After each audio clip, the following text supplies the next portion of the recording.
Good afternoon and welcome to the Midday News. Here's what we have in the bulletin. Brace for it.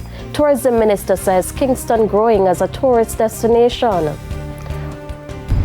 Under the radar, police keeping close watch on Area 2 Division. And later in sports, England levels T20 series versus West Indies. Thank you for joining us. I'm Shamela Pullen. Here are the details.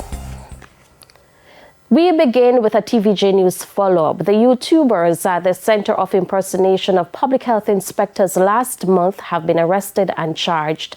A media release from the JCF a short while ago identified those charged as 23-year-old Orain Harris, 23-year-old Aidan Smart, and 32-year-old Kazray Gray, all linked to St. James addresses. They were charged with breaches of the Profession Supplementary to Medicine Act and conspiracy at common law to breaches of the Profession Supplementary to Medicine Act. At the reopening of the Scrap Circle in Hero Circle, Kingston on November 23, the men dressed as public health officers, presented fraudulent identification cards and presented themselves to the gathering. The videos of the impersonators were uploaded on social media, which subsequently led to their arrest and charge. 51% of passengers who pass through the Norman Manley International Airport are tourists. Tourism Minister Edmund Bartlett says Kingston is growing as a tourist destination and Jamaicans should brace for it. O'Shane Masters reports. Some 449,000 tourists came through the Norman Manley International Airport since the start of the year. That's according to Tourism Minister Edmund Bartlett. Speaking at a function at the Jamaica Tourist Board in St. Andrew recently, Mr. Bartlett says this is a good sign for the country. He says this is as a result of several factors, including the building out of highways. It's going to grow because we have established a highway system now that makes it easy for everybody to leave from this airport in Kingston and reach them hotel in Ocho Rios and Port Antonio and Mandeville and all over the place in no time flat. The wonderful southeastern highway that we almost finished, that now, from Harborview, you're going into Port Morant Bay, you have dual carriageway and fancy thing, and the view is to die for. Mr. Bartlett says what also makes the processing at the airport faster is the new technologies installed. New e-gates are coming up before the week is out. They'll be fully installed and in place. What that means is that AI reach us now, artificial intelligence, the facial recognition, so you don't have to go through any business of writing up forms and things. You just go to your point of processing, which is again automated. I looked at the machines. We're going to have about how many then? 18, I think, installed here at the airport. The tourism minister has lauded the efforts of the workers in the sector. He says they have put out significant efforts in growing the industry, especially after the COVID-19 pandemic. And you took this industry from zero. Can you remember the morning when Sangster and Norman Manley closed? Yes, sir. Not a flight coming in? Yes, sir. Hey, not a single tourist walk through nor a Jamaican walk through?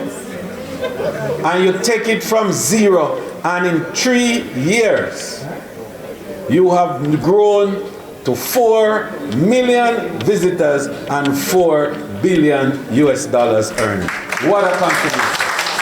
O'Shane Masters, TVJ News. Needed in the tourism sector. Speaking on TVJ Smile Jamaica Wednesday, GHTA President Robin Russell says 80% of the workers in the sector now are females. He says only certain departments are male-dominated, for example, maintenance and the kitchen. For quite a while. And you look at the university statistics and it's the same. When you look at the university classes, 80% of the classes are no women. Mm-hmm. I think there's a large percentage of men that have just been left on the wayside, have been forgotten by society. And it is causing most of the social problems that we have in our country, because when you leave somebody and say they're no longer a part of your active society and they're to fend for themselves, then they do what they need to do to survive or, to exist. And you can't tell them after that to follow the rules of society. Mr. Russell says the tourism sector is engaging local educational institutions to target and train individuals for employment. As much as we are the Hotel Association, it's just different properties at different times seek different employees. So I'll give you a great example. Princess Resort in Green Island is now looking for, I would say, approximately 1,200 workers when they open. Riu in Trelawney, they will need at least 900 persons because they're opening 700 rooms to open. Recently, Tourism Minister Edmund Bartlett announced that some 45,000 new tourism workers will be needed over the next 5 to 10 years to meet the demands of the industry. There is a call for greater attention to be paid to roads leading into the town of Mandeville, Manchester. Opposition spokesman on transport, Michael Phillips, says this is critical, especially for municipal council roads. Karen Simpson reports. With a significant increase in the volume of traffic leading to the Mandeville town centre following recent road changes, many motorists are expected to use other routes heading into the town to avoid congestion. Opposition spokesman on transport, Michael Phillips, who is also the Member of Parliament for Manchester North Western, cites some issues that need to be addressed along those roads, especially to assist motorists who are not familiar with them. Especially if you don't know the town of Mandeville. Not all those who come into the town of Mandeville live in Mandeville. So they're coming from as far as Christiana, Northwest Manchester, from Comfort Hall, from Southern Manchester, not knowing the ins and turns going into the town. Therefore, Mr. Phillips is appealing to the government to look at what he says is termed as municipal council roads, like those in Marshall's Pend and Brumalia. Those areas that person knows traverse. And we apologize for the poor audio on that clip. Members of the security forces continue to keep a close watch on crime-prone communities in Portland, St. Mary and St. Anne. Speaking with TVJ News recently, acting head of the Area 2 Police Division, Senior Superintendent Gary Francis says, of all three parishes, St. Anne is the most challenging. Overall, there has been a 17% reduction in major crimes. SSP Francis says the clear-up rate is at 34%. Recorded reductions, which robbery, 35% reduction, larceny, 50% reduction, and reductions also in aggravated assault of 16% and 40% reduction in break-ins. Despite this, SSP Francis says major crimes remain an issue. Is an increase in murder of 11 cases or 17%, and 5 cases or 11% increase in shootings. And for rape, there are 7 cases increase, which is 32%. So those are areas of concern. However, the operational response to that is multidimensional. Motorists are being advised about traffic changes in St. Elizabeth. Sub-officer in charge of traffic for the parish, Sergeant Albert Simpson, says the changes took effect on Monday. He says this will be from 7 a.m. to 7 p.m. Monday to Saturday and ends on January 8. The system will operate persons coming from traveling in a westerly direction. It's only one way. Persons traveling easterly will turn left onto Wanstead Road and onto Pagan Drive, Institution Drive, Pagan Drive, and exit at the gas station below the St. Elizabeth Technical High School. There are 2 right turns for persons wishing to enter the business district of Santa Cruz. You turn right onto Institution Drive or right onto Market Street. He is hoping after the expired date an extension will be given. Councillors in St. Thomas have described a tour by Prime Minister Andrew Holness weeks ago as a political campaign. Following recent flooding in the parish, Mr. Holness toured affected areas. But according to Chairman of the St. Thomas Municipal Corporation, Hubert Williams, he was not made aware of the tour prior. I didn't know nothing about the tour. Nothing at all about the tour. Nothing at all about the tour. And if we have a disaster and the Prime Minister goes to tour the space, come on, man. It is common courtesy to extend, even if the Prime Minister don't want me to be there. But us telling that he's going to be in the parish, he's going to be looking after some stuff. Following the tour, Mr. Holness announced in Parliament $1.4 billion allocation for a cleanup program. But Mr. Williams says to this day, nothing has been done to assist those persons. Not tour. We got no help come from the Prime Minister in regards to tourism.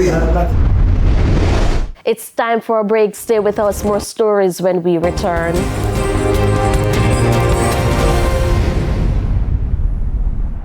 And we go back to a story we had earlier.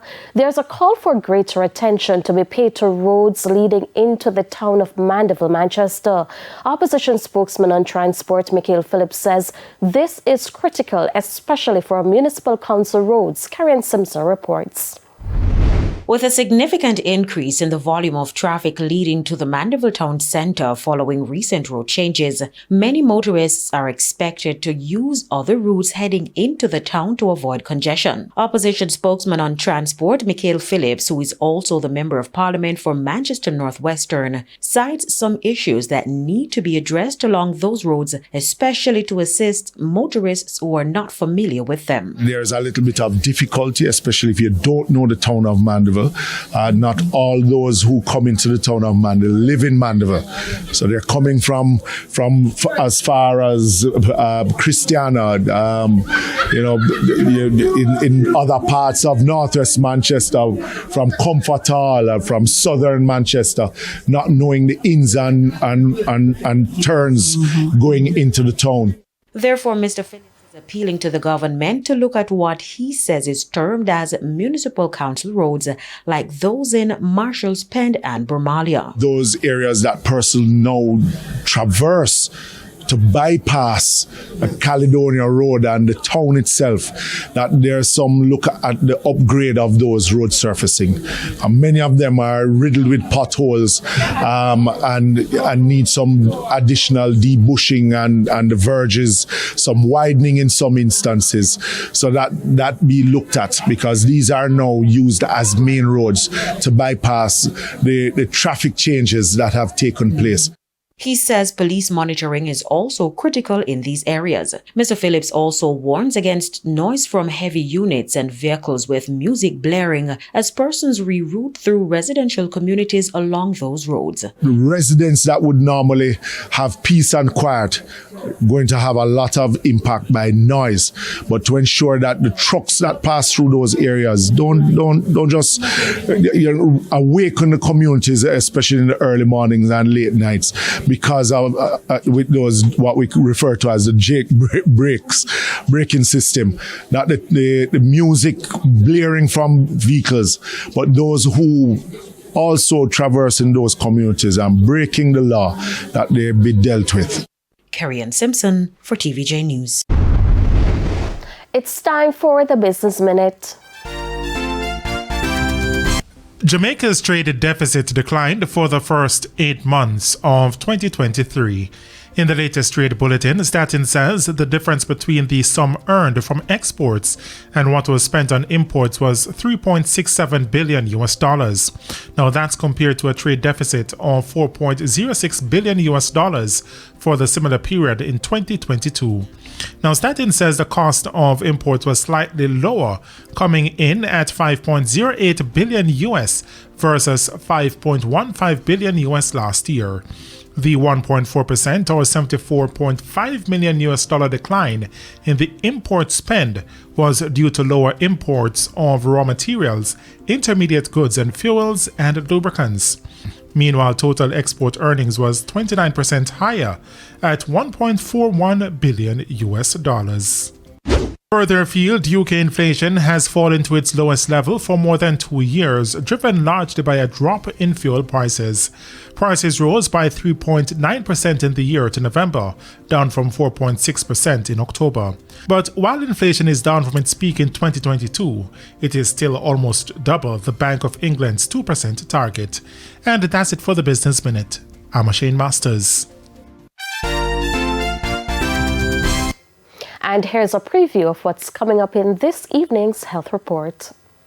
In this evening's health report, we look at foodborne illnesses. We do know that if you have rice that is not stored properly or goes from cooking to fridge, warmed up, if you have multiple warming and cooling cycles, then if it's left out in the open for any period of time, you could have contamination with Bacillus cereus, which is an environmental germ. That's the health report in Primetime News at 7. And now for today's healthy living tip.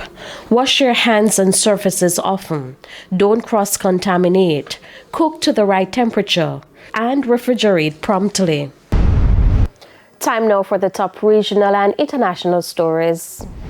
In the region, the government of Trinidad and Tobago has instituted a new dress code for persons seeking to enter government buildings. As of next month, people will be able to enter government offices wearing short pants, sleeveless clothing and slippers. Public Administration Minister Alison West says the new rules will be implemented by January 15. She, however, emphasized that shorts must be no shorter than mid-thigh. At present, members of the public are not allowed to enter government buildings while dressed in sleeveless clothing, shorts or slippers. On the international scene, the UN says 477 Palestinians have been killed in the West Bank and East Jerusalem this year alone. More than half were killed since October 7. That makes it the deadliest year for Palestinians in the West Bank since 2005. And rescue workers in China are scrambling in sub-zero temperatures to reach survivors after one of the deadliest earthquakes to hit the country in nearly a decade. State media says at least 131 have been killed and hundreds others injured. Tens of thousands of people had been evacuated while others spent the night in temporary shelters. And those were the top regional and international stories. I'm Hal Shane Burke. We head to a quick break. When we come back, we'll have your midday sports report with Jordan Fort.